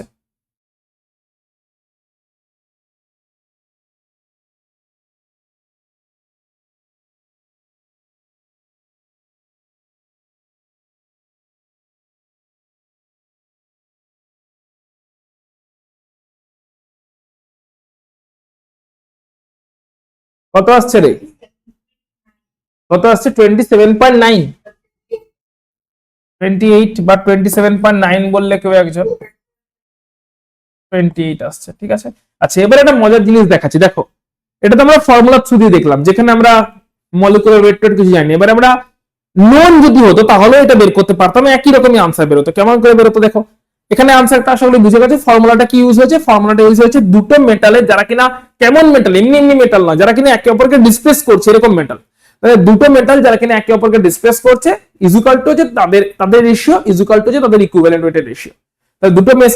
দুটো মেটাল আছে, দুটো মেটাল একে অপরকে ডিসপ্লেস করছে, যে দুটো মেটাল একে অপরকে ডিসপ্লেস করছে তাদের মাসের রেশিওটা হচ্ছে তাদের ইকুইভ্যালেন্ট ওয়েটের রেশিওর সঙ্গে সমান। এখান থেকে তিনটে ডেটা জানা আছে, একটা ডেটা বেরিয়ে যাচ্ছে। আচ্ছা এবারে আমাকে কেউ একজন বলো এই আয়রন, এই কম্পাউন্ডটাতে আয়রনের ভ্যালেন্সি কত? আয়রনের ভ্যালেন্সি 2, কারণ Fe2SO4 তৈরি করেছে দেখতে পাচ্ছি। তাহলে আয়রনের ভ্যালেন্সি কত? 2। তাহলে এবারে আমরা যদি ফর্মুলা ছুরি ইউজ করি, Fe2+ Fe2+ এর ইকুইভ্যালেন্ট ওয়েট কত হবে? সেটা হচ্ছে Fe এর অ্যাটমিক ওয়েট কত? Fe এর অ্যাটমিক ওয়েট হচ্ছে 56 বাই ওর চার্জ হচ্ছে 2 + 2, তাহলে 56/2 এই 28ই তো আসবে। তার মানে আমরা যদি নোন ওয়েতেও যেতাম তাহলেও 28 পেতাম, এখন আননোন ওয়েতে গেছি তাহলেও 28 পেয়েছি। তারপর কারণটা কি? কারণ এখানে এফির ভ্যালেন্সি কত ইউজ হচ্ছে? এফির ভ্যালেন্সি হচ্ছে 2 এখানে ইউজ হচ্ছে, তাই না? তাহলে এফির ভ্যালেন্সি যদি 2 ইউজ হয় তার মানেটা কি?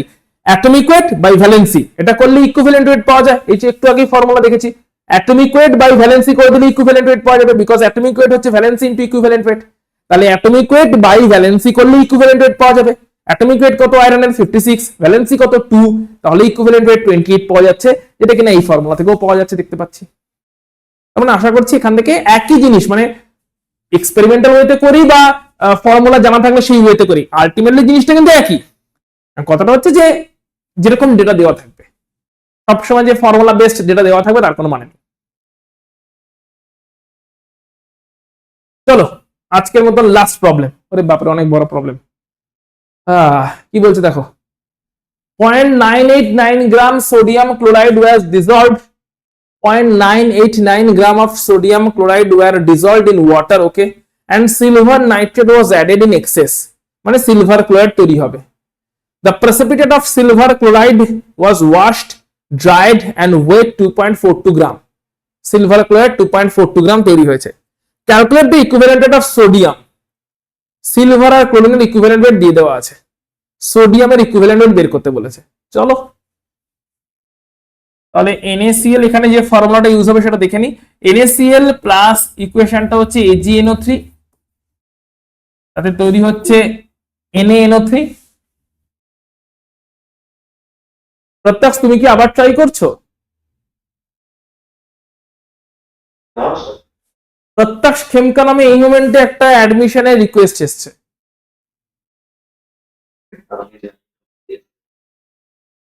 এক্স্যাক্টলি প্রত্যাশ খেমকা লেখা আছে। হোয়াট দ্য,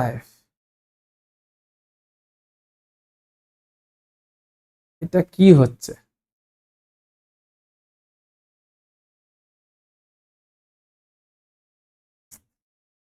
কোন লেভেলে স্প্যাম চলে গেছে?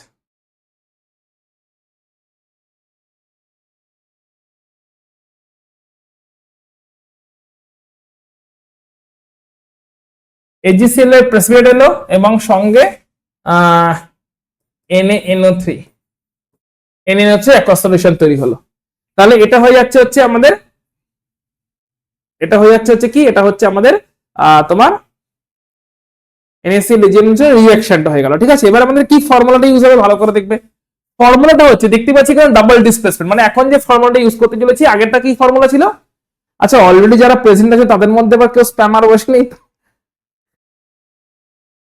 প্রত্যক্ষ খেমকা নামে যদি একটা স্প্যামারও ঢুকে পড়ে এখন, আবার এসছে প্রত্যক্ষ খেমকা। এখন যারা বসে আছে তারা অরিজিনাল তো সবাই।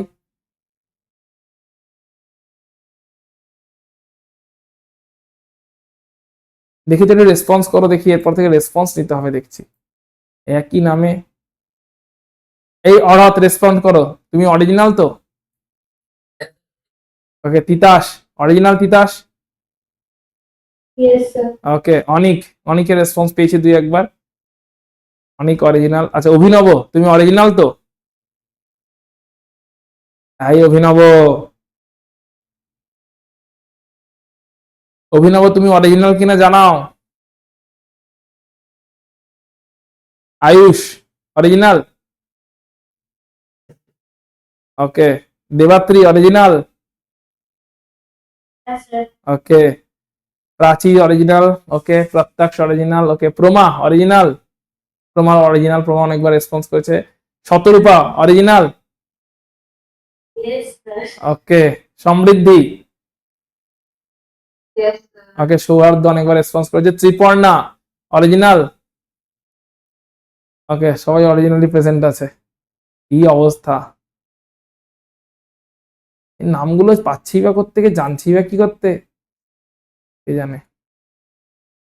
সেকেন্ড এটা কি চলছে এটা এই বাবা, এক্ষুনি আর একটা সেকেন্ড রিকোয়েস্ট এসছে। প্রত্যাশ খেমকার রিকোয়েস্ট অলরেডি আছে, ওটা আমি ডিনাই করিনি এখনো, সেটা এখনো রিকোয়েস্ট দেখাচ্ছে, ওয়েটিং বলে দেখাচ্ছে। সেকেন্ড রিকোয়েস্ট যেটা এখন এসছে সেটা হচ্ছে তোমার আয়ুষ নামে, আয়ুষ করগুপ্তা। এই আয়ুষ অরিজিনাল তো তুই?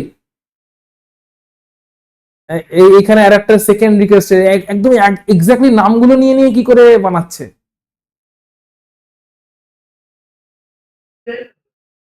আচ্ছা প্রত্যক্ষ তোর নামের স্পেলিংটা বলতো দেখি, স্পেলিং এ কোনো চেঞ্জ আছে কিনা? পি PRATYAK, একদম প্রত্যক্ষ খেমকা, স্পেলিং এও কোনো গন্ডগোল নেই। আয়ুষ করগুপ্তা, তোর আয়ুষ তো AYUSH, করগুপ্তা স্পেলিং বলতো। হ্যাঁ একদম সেম স্পেলিং নিয়ে কি করে, এসব মনে হয় AI ফিআই দিয়ে করছে না কি করে করছে ভগবান জানে। এই গুগলটা পুরো জালি হয়ে গেছে, একে তো আমেরিকান কোম্পানি, এসব বললে আমার ইউটিউবে ভিডিও ব্লক করে দেবে।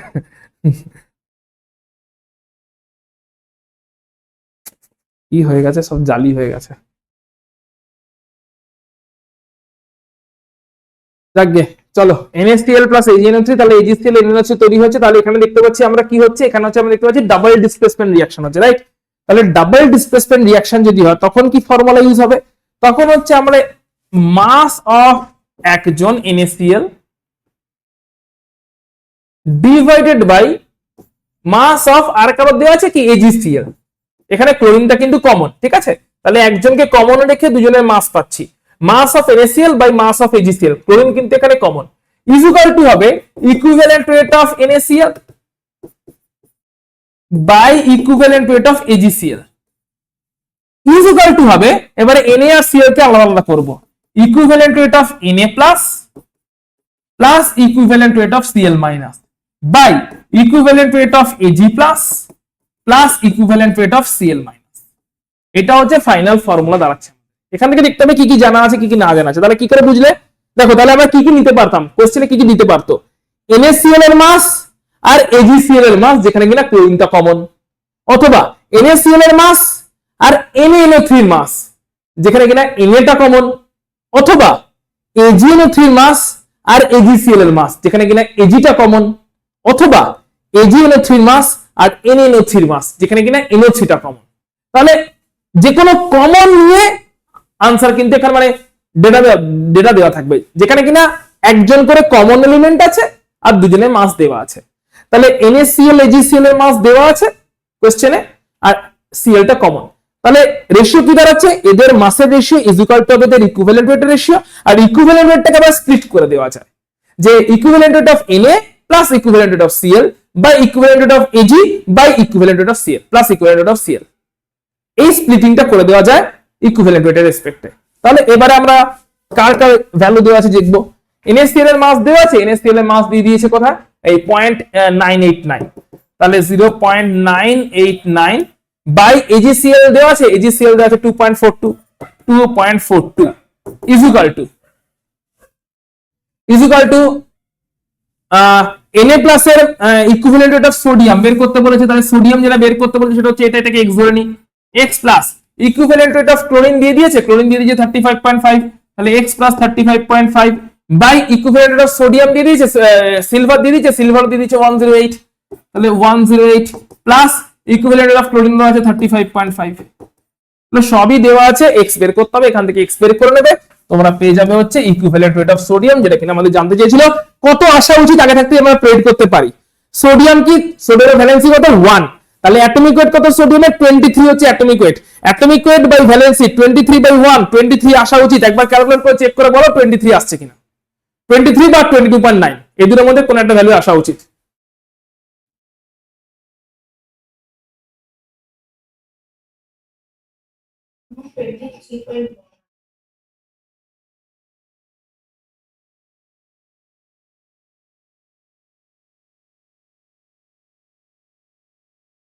বলো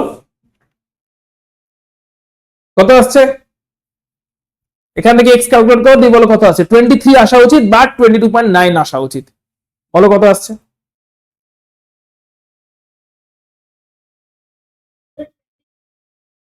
আচ্ছা 23.1, ওকে ঠিক আছে 23.1, আর 23.1 হচ্ছে x, যেটা কিনা সোডিয়ামের ইকুইভ্যালেন্ট ওয়েট পেয়ে গেলাম। ওকে বলো তাহলে ইকুইভ্যালেন্ট ওয়েট নিয়ে সকলের ক্লিয়ার কিনা একটু জানাও, প্রমাও বলেছে 23.1, ইকুইভ্যালেন্ট ওয়েট নিয়ে সকলের ক্লিয়ার কিনা আমাকে একটু জানাও। ইকুইভ্যালেন্ট ওয়েট, টোটাল ইকুইভ্যালেন্ট ওয়েটটা শেষ করছি, আমরা নেক্সট উইকের একটা ক্লাস রাখবো যেখানে আমরা স্টয়চিওমেট্রি, মোলারিটি, মোল কনসেপ্ট, মোল ফ্র্যাকশন এইগুলো করে আমরা এই চ্যাপ্টারটা শেষ করবো, কারণ এই চ্যাপ্টার থেকে অনেকগুলো অঙ্ক পসিবল, আগের দিনকে প্রায় 10-12টা করেছিলাম, আজকেও কটা হয়ে গেল, প্রায় 8-9টা হয়ে গেল, 10টা হয়ে গেল, গোটা 20-13টা হয়ে গেছে, প্রায় 13টা, আগের দিন 20-22টা অঙ্ক হয়েছে, আরো 10-12টা করতে হবে, তবে কি সব করার টাইপ কভার হবে। ঠিক আছে, এই চ্যাপ্টারে অনেকগুলো অঙ্ক আছে, বাড়িতে কি কাজ থাকছে প্রত্যেককে বলে দিচ্ছি, বাড়িতে এই হোমওয়ার্কটা থাকছে সকলের জন্য, এইটা প্রত্যেকে রেডি করবে, যেহেতু আমাদের বেসিক কনসেপ্টটা অলমোস্ট রেডি হয়ে গেছে। নাম্বার, এই চ্যাপ্টারটাতে তো বিশাল কিছু কনসেপ্ট নেই, তাহলে হোমওয়ার্কের নাম্বার 1 থাকবে হচ্ছে এটা, একটু ফলো করে নেওয়ার চেষ্টা করো, পুরো বেসিক কনসেপ্টের একটা ফর্মুলা নোটস বানাবে, ফর্মুলা নোটস, অর্থাৎ বেসিক কনসেপ্টের ফর্মুলা, সমস্ত ফর্মুলাগুলো, যত ফর্মুলা ছোটখাটো বই পড়ে এবং ক্লাস নোট পড়ে, বইও পড়ে নেবে, ক্লাস নোটও পড়ে নেবে। ঠিক আছে, সো তুমি পড়বে হচ্ছে দুটো জিনিস, একটা টেক্সট বুক পড়ে নেবে, টেক্সট বুকটা গো থ্রু করে নেবে ভালো করে, এবং সঙ্গে ক্লাস নোটটা গো থ্রু করবে, টেক্সট বুক আর ক্লাস নোট গো থ্রু করে এটা বানাবে, ফর্মুলা নোটস এটা রেডি করবে, পুরো একটা formula notes, maybe 3 to 4 page হতে পারে। সো টোটাল যত ফর্মুলা আছে, যত রকমের ফর্মুলা বইতে লেখা আছে, ক্লাসে লিখিয়েছি, কোথাও অন্য কোথাও থেকে পড়ে জানতে পারলে, এনি কাইন্ড অফ ফর্মুলা, ঠিক আছে, সমস্ত ফর্মুলাগুলো লিখে একটা ফর্মুলা নোটস রেডি করবে। সঙ্গে যেটা করবো যে খুব ইম্পর্টেন্ট, সেটা হচ্ছে এমসিকিউ তো সলভ করতে পারবা, তার থেকেও আমি সবার আগে বলবো টেক্সট বই থেকে নিউমেরিক্যাল সলভ করতে, টেক্সট বুক এক্সাম্পলস গুলো অ্যাজ আ নিউমেরিক্যাল সলভ করতে, টেক্সট বুক এক্সাম্পলস গুলো সলভ করতে। এবিসি থেকে যারা ক্লাস করছো সিবিএসসি বোর্ডে, এবিসির জন্য তোমরা পেয়ে যাবে প্রায় 120 নিউমেরিক্যাল পেয়ে যাবে, আর যারা নূতন থেকে পড়ছো, আইএসসি বোর্ডের জন্য নূতন থেকে পড়ছো, নূতন কেমিস্ট্রি থেকে, তারাও প্রায় 80-90 নিউমেরিক্যাল পেয়ে যাবে, যেগুলো কিনা বইতে সলভ করে দেওয়া আছে। সো বইতে যত নিউমেরিক্যাল সলভ করে দেওয়া আছে, এক্সারসাইজ বাদ দাও, এনসিআরটি বাদ দাও, যত সলভ করে দেওয়া আছে সবগুলো করলে তোমার টাইপটা অলরেডি ক্লিয়ার হয়ে যাবে। আমরা তো ক্লাসে সবকটা টাইপ তো ক্লিয়ার করে দিলাম, যে যত রকমের টাইপ হতে পারে, এবার প্রত্যেকটা টাইপের উপরে আমরা একটা বা দুটো করে নিউমেরিক্যাল করেছি ক্লাসে, রাফলি তাতে 34 মতন নিউমেরিক্যাল হয়তো হবে। এবার এই 30 নিউমেরিক্যালের পরে প্রত্যেকটা টাইপ থেকেও যদি 2-3টে করে প্র্যাকটিস করো, তাহলেই 90-100 নিউমেরিক্যাল হয়ে যায়। তাহলে প্রত্যেকটা নিউমেরিক্যালের টাইপ গুলো তোমাকে দেখালাম। তো এই নেক্সট উইকেও আরো একটা ক্লাস থাকবে নিউমেরিক্যাল গুলোর উপরেই। তো তুমি এবার বাড়িতে এবিসি হোক বা নূতন হোক, যেখান থেকেই পড়েছো না কেন, 11-এ বা পড়ছো, সেই বইটা থেকে তুমি প্রবলেম গুলো সলভ করতে শুরু করে দিও। অনলি এক্সাম্পল গুলো, এক্সারসাইজে হাত দেওয়ার দরকার নেই, খালি এক্সাম্পল ভালো করে সলভ করো। 120 এক্সাম্পল এবিসি তে সলভ করে দেওয়া আছে, 90 এক্সাম্পল হয়ে গেলে তুমি যেটা করতে পারো সেটা হচ্ছে এনসিইআরটি এক্সারসাইজটা সলভ করতে পারো। এনসিইআরটি এক্সারসাইজ এটা সলভ করেও দেওয়া আছে, এটা হচ্ছে তোমার এবিসি তে সলভ করে দেওয়া আছে, এটা নূতনে সলভ করে দেওয়া আছে, প্রত্যেক বইয়ের চ্যাপ্টারের শেষে এই এক্সারসাইজ গুলো সলভ করে দেওয়া আছে। আইদার নিজে বাড়িতে রিট্রাই করতে পারো সলভ করার জন্য, অথবা সলভ করে দেওয়া আছে সেটা ভালো করে স্টাডি করে নিতে পারো, যেরকম তোমার সময় পারমিট করবে। তোমার যদি সময় পারমিট করে তাহলে এনসিইআরটি এক্সারসাইজ থরলি সলভ করো, রিসলভ করো। যদি সময় অতটা পারমিট না করে তাহলে বইগুলো শেষে তো সলভ করে দেওয়াই আছে, এবিসি বলো বা নূতন বলো, সলভ তো করে দেওয়াই আছে, সেখান থেকে সলিউশন গুলো গো থ্রু করে নাও। কোনো কোয়েশ্চেন্স আটকালে আমার থেকে জিজ্ঞেস করে নাও। যেমন এনসিইআরটি সবার লাস্টে একটা প্রবলেম আছে, ওইটা পারলে ট্রাই করো। নিকেলের একটা প্রবলেম আছে, নিকেল এবং অক্সিজেন দিয়ে, একদম লাস্ট প্রবলেম এনসিইআরটি বইয়ের। ওকে, নিকেলের এখন জানি না নতুন এডিশনে আছে কিনা, অবশ্য জানি না, পুরনো এডিশনে ছিল। যদি দেখো এনসিইআরটি বইয়ের একদম এক্সারসাইজের লাস্ট প্রবলেম হচ্ছে নিকেল আর অক্সিজেন দিয়ে একটা প্রবলেম আছে, পারলে ওটা ট্রাই করো। তো কোনো প্রবলেম যদি আটকে অবশ্যই জিজ্ঞেস করো।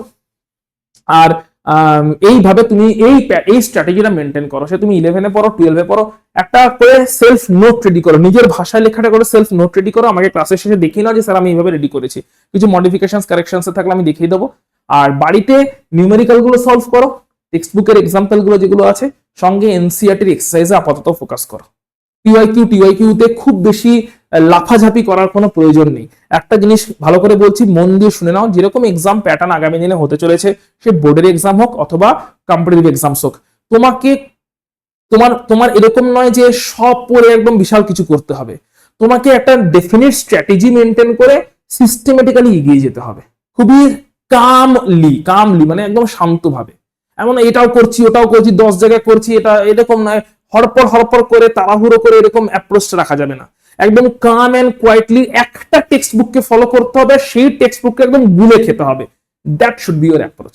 মাল্টিপল বুক পড়ছি, স্টাডি মেটেরিয়াল পড়ছি, মডিউল পড়ছি, টেক্সট বুকও পড়ছি, সব পড়ছি, this should not be your approach.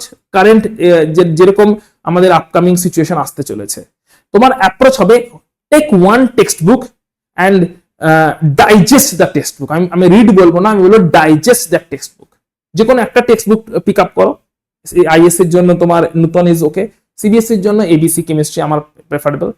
Take any one text book and digest করে ফেলো লাইন বাই লাইন, মানে এনসিইআরটির এক্সারসাইজ হোক, টেক্সট বুকের মাঝে মাঝে অনেক প্রবলেম দেওয়া থাকে সেগুলো হোক, এক্সাম্পল নিউমেরিক্যাল হোক, এবং line by line word by word চ্যাপ্টারটা পড়ে নেওয়া হোক, সঙ্গে ক্লাস নোট তো আছেই। এইটাকে যদি তুমি ভালো করে ফলো করতে পারো, বেশিরভাগ ক্ষেত্রে আমি যেটা দেখেছি, এটা ইউজুয়াল আমার অবজারভেশন, পার্সোনালি বলছি, একটু যারা গ্রামের দিকে স্টুডেন্ট, যাদের কাছে এত ফেসিলিটিস অপশনস নেই, তারা অনেক ইজিলি কোয়ালিফাই করছে। যারা city culture and urban area students, তাদের কোয়ালিফিকেশনস অনেক কম হচ্ছে।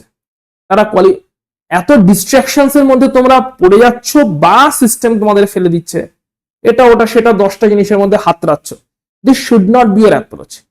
Take one thing and make that one thing your life. এইটা সিম্পল অ্যাপ্রোচ হওয়া উচিত। যত তুমি কম ডিস্ট্রাক্টেড হবে ইন ডিফারেন্ট, ইভেন যারা স্টাডিতে ফোকাসড তাদের কথা বলছি, এমন না যে তোমার ডিস্ট্রাকশন মানে এখানে মিন করছি তুমি মোবাইল গেম খেলছো, সেটা কথা বলছি না, বা রিলস দেখছো সেটা কথা বলছি না। হয়তো পড়ছো, তুমি স্টুডিয়াস, তুমি পড়াশোনা নিয়েই থাকতে ভালোবাসো, স্টিল ডিস্ট্রাকশনস হয়ে যাচ্ছে, এইটা পড়বো সেইটা পড়বো, একই টপিকের উপরে 4টে জিনিস পড়ছি, দরকার নেই। রাদার এটাতে ফোকাস করো, একটা টেক্সট বুক নাও, সেই টেক্সট বুকটা সবটা খুঁটিয়ে পড়ো, একটা টপিকের উপরে একটা টেক্সট বুক টোটাল খুঁটিয়ে পড়ো, এইটাতে ফোকাস বেশি রাখো। অনেক স্কুলেও এটা বলে আমি শুনেছি, এইটা পড়তে হবে, যেইর জন্য নাকি উইক কিটার পড়তে হবে, এরসব না। স্টুডেন্টস আর নামই শুনিনি উইক কিটার, টিচার একটু ভাও খেয়ে চলে যায় যে আমি 4টে বইয়ের নাম বলে দিলাম।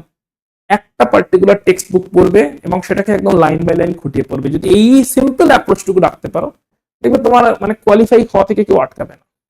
মানে মাল্টিপল এক্সামস আছে, নিটেও তোমার প্রিভিলেজ পাবে, আর যেইতে তো মাল্টিপল অপশনস আছে, যেই মেন্স আছে, প্রাইভেট কলেজে প্রচুর এক্সামস আছে, WBJEE আছে, সো অনেক জায়গায় কোনো না কোনো তোমার ক্র্যাক হয়ে বেরিয়ে যাবে।